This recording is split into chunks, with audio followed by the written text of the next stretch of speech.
ya Majilio, kipindi cha matumaini na kujiweka tayari. Leo masomo yetu yanatupa kielelezo wazi kabisa cha jinsi ya kujiandaa kwa usahihi kwa kujenga maisha yetu juu ya msingi usiotikisika. Tumaini letu halipaswi kuwekwa kwa wanadamu au kwa wakuu, bali kwa Mungu pekee ambaye upendo wake unadumu milele.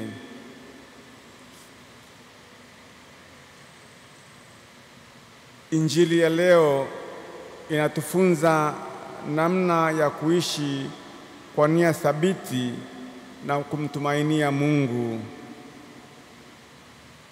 Yule anayesikia maneno ya Yesu na kuyatenda ni mwenye hekima na anafananishwa na mtu aliyejenga nyumba yake juu ya mwamba.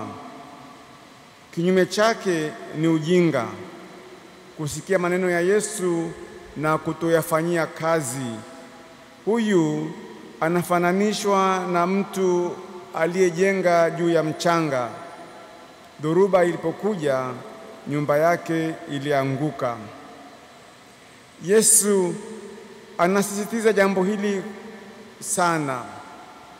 Anasema, si kila mtu aniambiaye Bwana, Bwana atakayeingia katika ufalme wa mbinguni, bali yule afanyaye mapenzi ya Baba yangu aliye mbinguni. Huu ndio ujumbe mkuu wa kipindi cha Majilio. Utayari si tu wa maneno au hisia za kiroho. Utayari ni matendo. Kusema Bwana, Bwana ni mchanga. Kufanya mapenzi ya Baba ndio mwamba. Tunapojiandaa kumpokea Bwana anayekuja, tunapaswa kujiuliza, je, tunasikiliza neno la Mungu? Na zaidi ya yote, je, tunalitenda?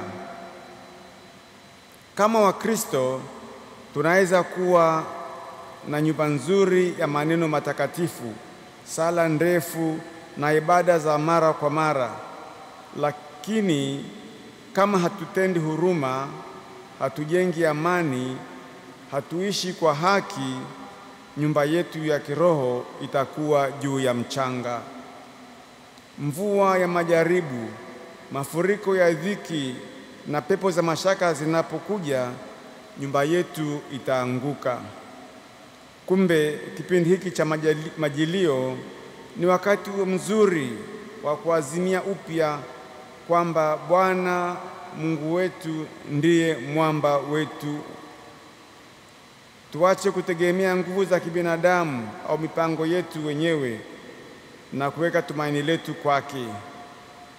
Pia ni muda wa kuchukua neno la Mungu tunalosikia kila siku na tulipe nafasi katika matendo yetu. Ikiwa Yesu anasema tusamehe, tusamehe kweli. Ikiwa anasema tupende adui zetu, tuwapende kweli. Kutenda ndiyo saruji inayounganisha nyumba yetu na mwamba. Tujenge maisha yetu si juu ya mchanga wa ahadi tupu au maneno mazuri, bali juu ya mwamba imara wa Kristo, wa kusikia maneno yake na kuyatenda. Tukifanya hivyo, tutapata amani inayotokana na kumtumaini Bwana. Basi tunapojiandaa kwa ibada hii ya misa, tukiri kwamba sisi ni wadhaifu na mara nyingi tunajenga maisha yetu juu ya mchanga. Tuombe msamaha na uponyaji.